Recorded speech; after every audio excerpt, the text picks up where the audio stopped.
जो पूजन का विधान है, उस विधान में कोई गर्म चीज की महत्वता नहीं है क्या? कोई गर्म चीज की महत्वता? फिर भी दुनिया के लोग अपनी बुद्धि लगाकर माता की जब पूजन करने जाते हैं तो वहां अगरबत्ती भी जलाते हैं और दिया भी जलाते हैं। अब एक तरफ तो तुम माता को ठंडा पानी का भोग लगा रही हो, एक तरफ तो ठंडा भोजन चढ़ा रही हो, एक तरफ तो ठंडे का प्रयास कर रही हो, और ऊपर से माता को तुम दिया लगाकर, अगरबत्ती लगाकर तुम माता को सम्मुख में गर्म तत्व को प्रदान कर रही हो। और फिर आकर कहती हो कि मेरा बच्चा क्यों बीमार पड़ता है, मेरे पति को आगे बार बार ये कष्ट क्यों आता है, घर में लोग चिड़चिड़े क्यों हो जाते हैं, घर में लोग क्लेश क्यों करते हैं, आखिर कारण क्या है? तो कारण तो तुम खुद हो कि जो चीज लिखी है वो ना करते हुए दुनिया जो कर रही है तुम वो करना चाहते। तुम भगवान की पूजन उस विधान से नहीं करना चाहते जो विधान शास्त्रों में।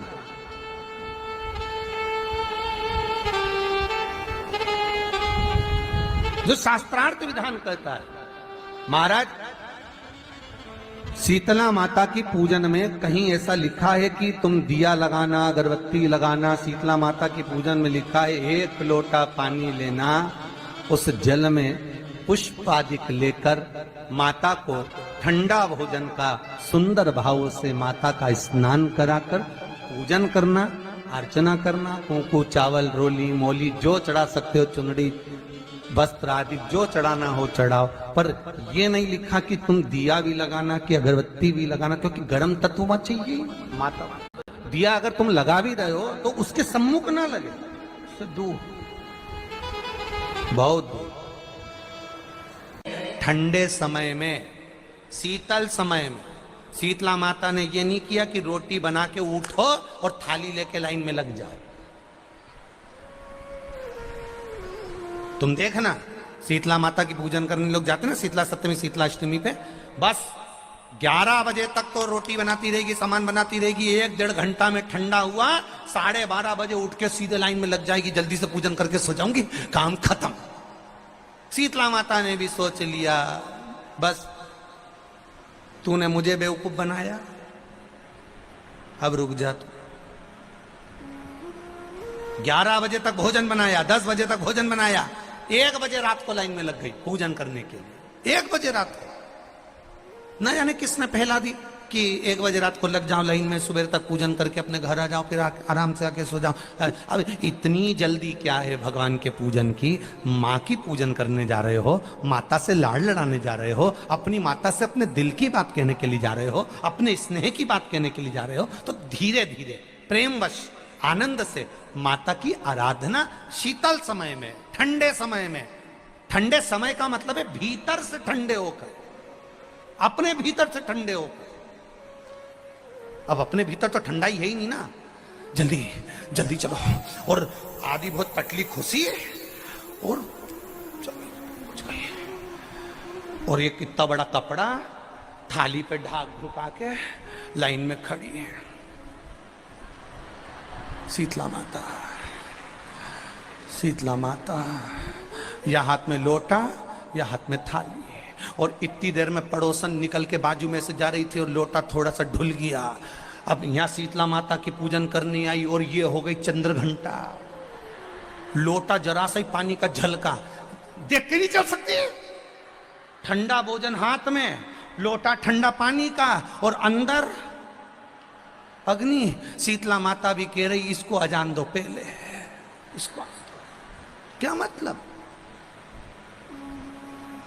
भीतर से शीतल होइए, भीतर से ठंडे होइए। चित्त, वृत्ति, मन जब भीतर से शीतल होगा, ठंडा होगा, तो मेरी शीतला माता, तुमने पूजन करा ना करा, मेरी शीतला माता प्रसन्न हो जाएगी। बस भीष्म भूमि पर गिरा, और भूमि पर गिरने के कारण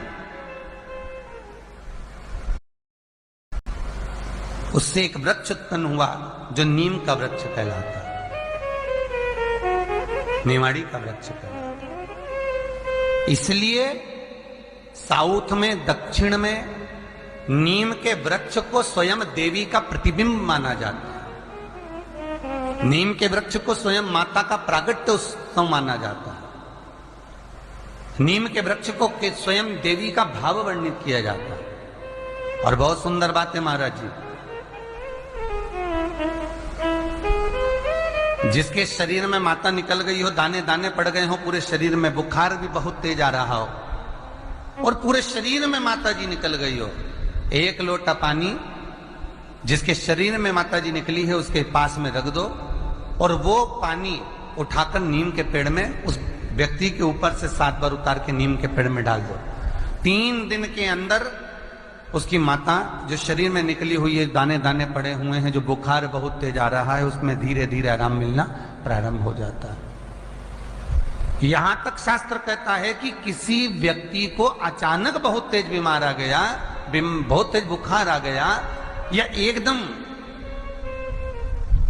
हम तो यहां तक कहेंगे कि ये वायरस चल रहा है, महामारी चल रही है और कंठ में भी आपको अगर जलन पड़ रही है, कंठ रुक रहा है, बुखार बहुत तेज आ रहा है, शरीर में ताप है, डॉक्टर को दिखाओ मना नहीं है, सब कुछ करो मना नहीं है, पर 1 लोटा पानी अपने ऊपर से उतार कर 21 बार नीम के पेड़ में ले जाकर नाम गोत्र बोलकर डाल दीजिए और नीम के पेड़ के नीचे की मिट्टी को अपने कंठ पर लगा लीजिए। 20 से 25 मिनट बाद आपको आराम लगना प्रारंभ हो जाएगा।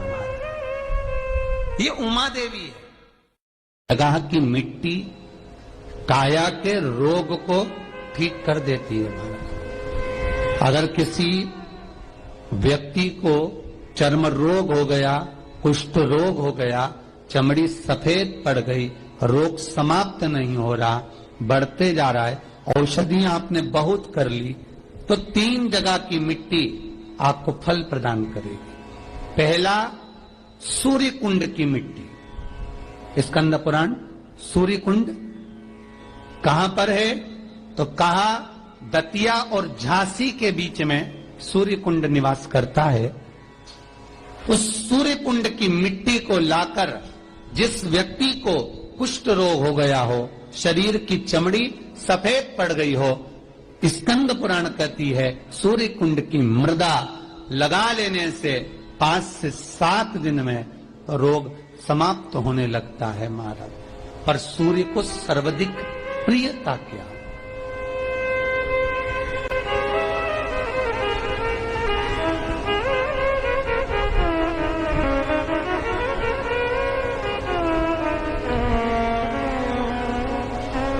सर्वाधिक प्रियता सूर्य को क्या?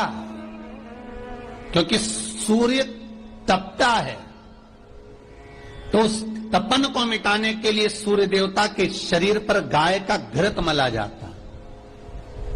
जैसे शनि को तेल लगाया जाता है, सूर्य को घृत मला जाता है। इसलिए सूर्य कुंड का एक नियम है कि सूर्य कुंड पर से अगर हम मिट्टी लेकर आते हैं, शरीर पर लगाने के बाद जब शरीर का चर्म रोग समाप्त हो जाए, सफेद चमड़ी अपने वापिस रंग में आ जाए, तब आप जितनी कामना कर कर आते हैं उतना घी उस सूर्य कुंड के पास में डालना पड़ता है। 1 किलो, 2 किलो, आधा किलो, 250 ग्राम, 25 ग्राम, 50 ग्राम, जो आपने कामना करी है उतना चढ़ाना पड़ता। पर वो घी गाय का होना चाहिए और उस घी का प्रयोग कोई नहीं कर सकता। इसलिए आज भी स्कंद पुराण में तो केवल सूर्य कुंड का वर्णन है, घृत का वर्णन है, पर स्थान आज भी झांसी और दतिया के बीच में जो सूर्य कुंड विराजमान है, आज भी वहां पर कुंड के पास में एक घी का कुआं है जिसमें घी डाला जाता है, पर उस घी का प्रयोग कोई दुनिया का व्यक्ति नहीं कर सकता। जो करता है वो शरीर में फपोले पड़ जाते हैं और बाद में सड़कर मर जाता है।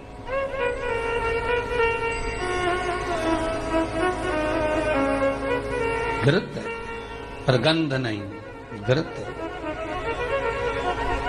3 जगह की मृदा जीव को सुख का अनुभव कराती है। पहला सूर्य कुंड महाराज। दूसरा वर्णन करा है, जिस स्थान पर गौ माता को बांधा गया हो और गाय अपने बछड़े को, बछिया को जन्म देती हो, उस स्थान पर उसकी मिट्टी, उसकी मृदा, उस जगह की रज, जब मकान का मुहूर्त होता है, दुकान खोली जाती है, दुकान बनाई जाती है, दुकान में कोई अग्नि का प्रवेश हो, उससे पहले जहां पर गाय ने अपने बछड़े को जन्म दिया हो, बच्चे को जन्म दिया हो, उस स्थान की मिट्टी उस भूमि पर लेपन कर दी जाए तो जिंदगी में कभी संपदा की कमी नहीं हो सकती महाराज। ये दूसरी मृदा स्कंद पुराण वर्णन करती है, धेनु मानस वर्णन करती दूसरी।